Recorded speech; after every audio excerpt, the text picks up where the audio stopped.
Welcome back to the program. At this time, I want to welcome Ms. Lynne George to the program. Lynne, it's good to have you here. Thank you. Again. Thanks, We Jimmy. appreciate your coming out and sharing really your story and the knowledge that you've been able to obtain, which I think is the viewing audience is going to find very beneficial. No question about it. And just kind of give us an overview of what we're going to be talking about. The reason why we're going to talk today is, first of all, I'm excited because I have some video footage of Dr. Natasha McBride, and you can hear her actually speak. Mm-hmm. But we're going to help. People will be able to follow the natural diet, natural supplements, detoxing through lifestyle changes, and programming and scheduling, and we're going to talk about that. And Dr. Natasha is going to tell you what GAPS is. We're going to talk about what foods to avoid, because the laws are changing in Louisiana and all over the country, where these kids are, if they're not as severe as they anticipate to be, the funds are going to be cut, like the Medicaid and the right.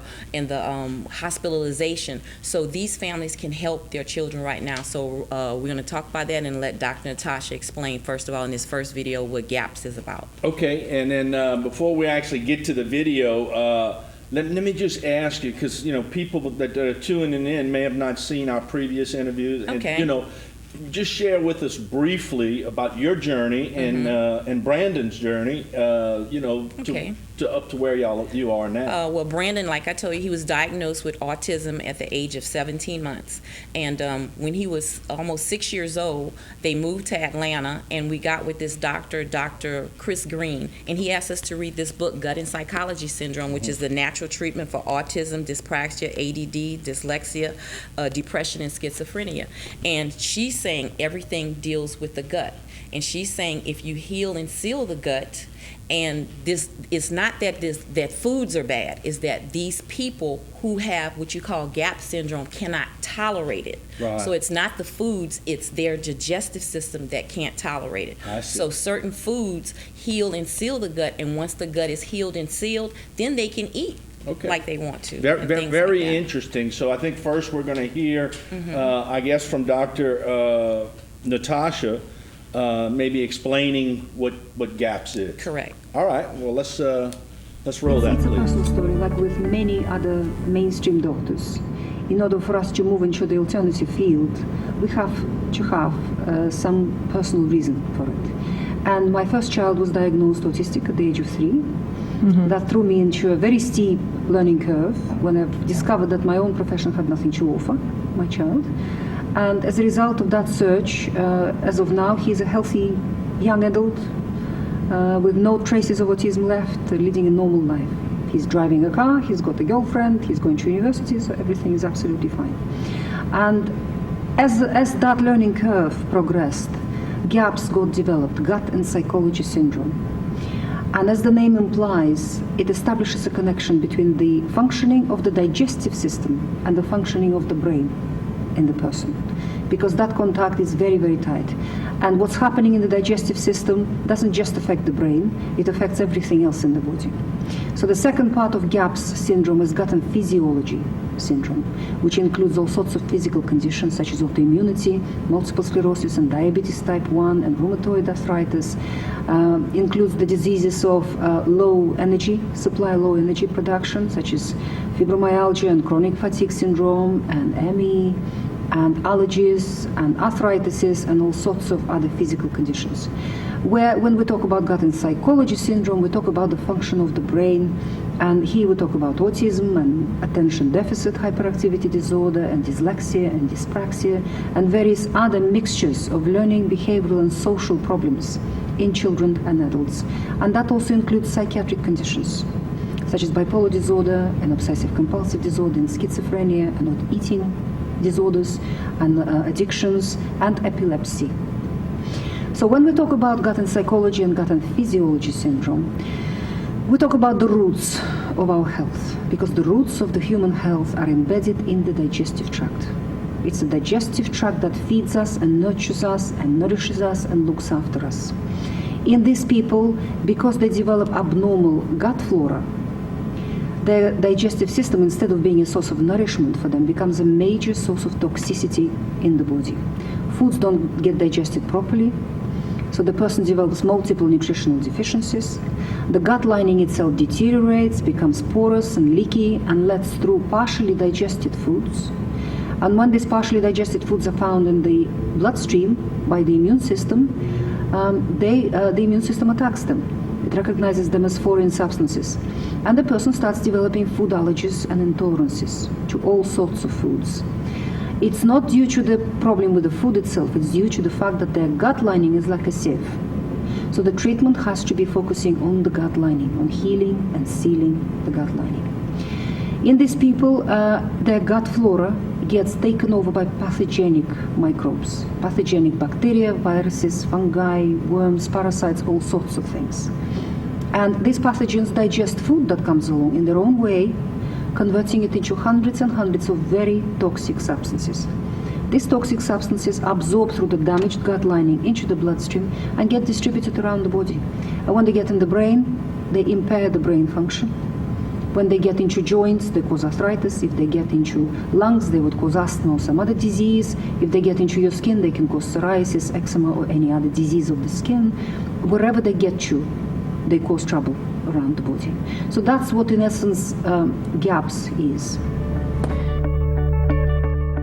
Oh, very interesting. Now, tell me, because you and I were just kind of talking while that was going on a little bit, about Dr. Natasha McBride's, I guess, credentials, the fact that I think you said she has a background in yes. neurosurgery? Yes, she's a neurosurgeon. She has a doctorate in nutrition. She's a neuroscientist.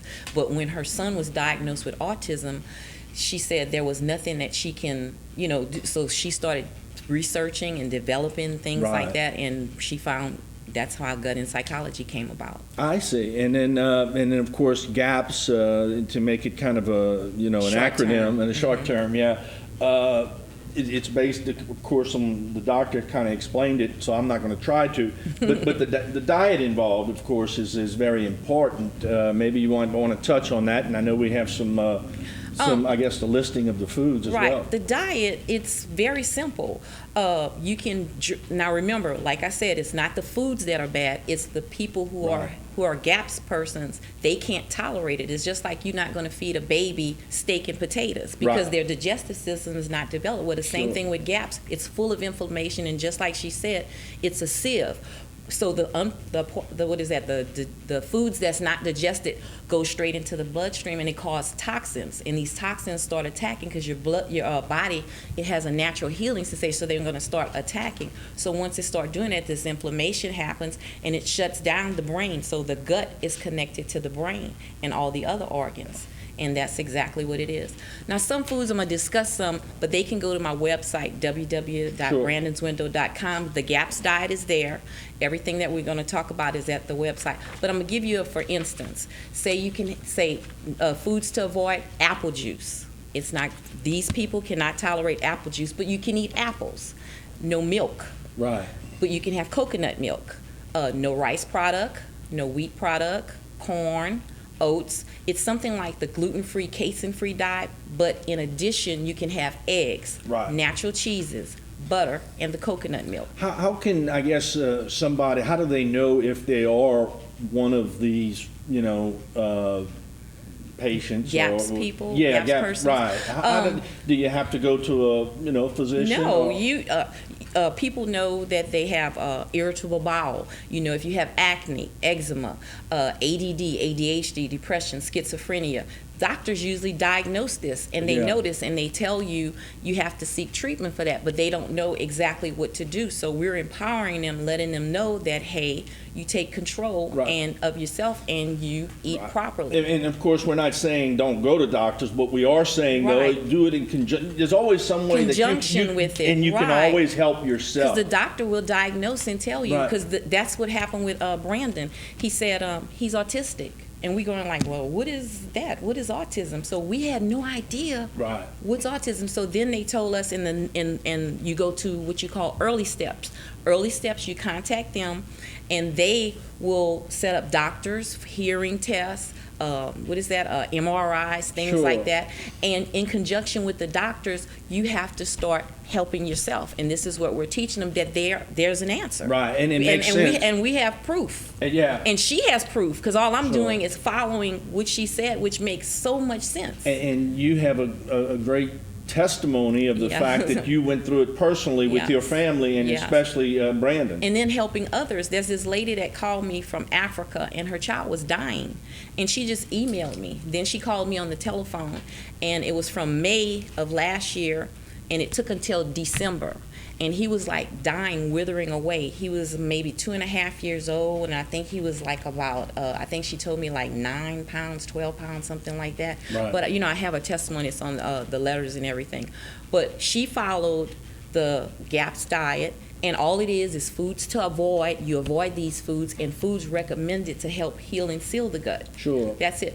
And then also supplements, meaning, okay, I know back in the day, my mom used to call it spring cleaning. Yeah. And she used to give us cod liver oil or Oh. mineral oil, and I think we had one bathroom, and we just hated it. But most of the And the taste. yeah, so you know exactly. So a cod liver oil, that's a natural supplement. Just like we know prunes is for constipation. That's Right. a natural whole food supplement. So you get into your whole food supplementation and follow the foods to avoid, foods recommended on the GAPS list, and that's it. As we It will happen, like Brandon started talking in a matter of a month. Well, you see, and again, we were talking earlier, and what you stressed upon me, and which I found most interesting, Yeah. was the immediacy of the results. It's because his gut was sealing. Now, this is what she says in the book, and she has so much other information. She said that Brandon, by being almost 6, it takes that much time to heal and seal his gut. So it's going to take, if he started at 6, Right. it's going to take 6 years to heal the gut. So as long as the damage was done, that's how long it'll take. So if a person has been like this for 10 years, let the gut heal for 10 years on this diet. You Right. see what I'm saying? It may take that long to complete the Yes. results, but Right. at least the initiation of the Right. results happen real quickly. Right, and I can give you, for instance, Okay. We started when Brandon was almost 6. On his 7th birthday, his mother gave him a cinnamon roll for a birthday, because he doesn't eat cake. And that cinnamon roll, within a matter of a few days, caused him to jump around all the time. He started walking back on his tiptoe. He was taking off his articles of clothing and sucking on it. I'm talking about his dirty socks, Right. things like that. He during that time, before the age of 6, he used to drool a lot, where he couldn't, I couldn't understand like why his shirt was always wet, why he couldn't swallow his saliva. It's because it tastes horrible. It has this metal taste, and he just couldn't do it. And then his the nerves in his head or whatever wouldn't allow him to swallow. I So see. he does, so the food, just like a diabetic person, if they eat something that they're not supposed to on the diabetic list, causes a horrible reaction. The same thing with autism and with these GAPS people. Well, in these GAPS people, as we'll refer to them, let me just ask you, Yes. because I think we have a listing of some of the foods. I know we don't have a listing, they're telling us. And I know I have a list in front of me, but for some Right. reason we can't show it. Oh, that's no problem. Can you maybe just touch upon You want maybe the some foods? You want the foods that you can have? Okay, I'm gonna give you, for instance, okay. instead of canned vegetables and fruits, fresh vegetables and fruits. Any meat that's fresh or frozen, any shellfish, long as it's not cooked. As long as it's cooked in cayenne pepper or natural seasons like onions, garlic, things like that, sea salt, Right. not regular salt. So it's just different things like that you can have. And what we did, because Brandon would not eat correctly. If I gave him an apple and cut it up, he will not eat it. So I hide it. We hide it in his smoothies. Right. We hide it in his My cookies. wife does that to me. So we do things Yeah. like that, and then also we hide his supplements in these foods. Right. So if we need to give him his supplements, say for instance, he has 12 natural supplements that he takes, whole food supplements. we take his smoothies, we'll put in the smoothie a cup of strawberries, a cup of blueberries, a cup of peaches, half a cup of honey, an apple, and then because he doesn't eat eggs like right out, we'll crack a raw egg and put it in that pitcher. Right. And by the end of the day, he's eating that, he's drinking that whole pitcher, but in those cups, It's we put his disguised, supplements in sure. his disguise, so he's getting everything he's supposed to have, but he has no idea. Right. No, that's a little trick that I know a lot of Yes, people do. yes. I'll tell you what, why don't we do this? We need to take a break, and we're Okay. going to continue this interesting discussion right after these.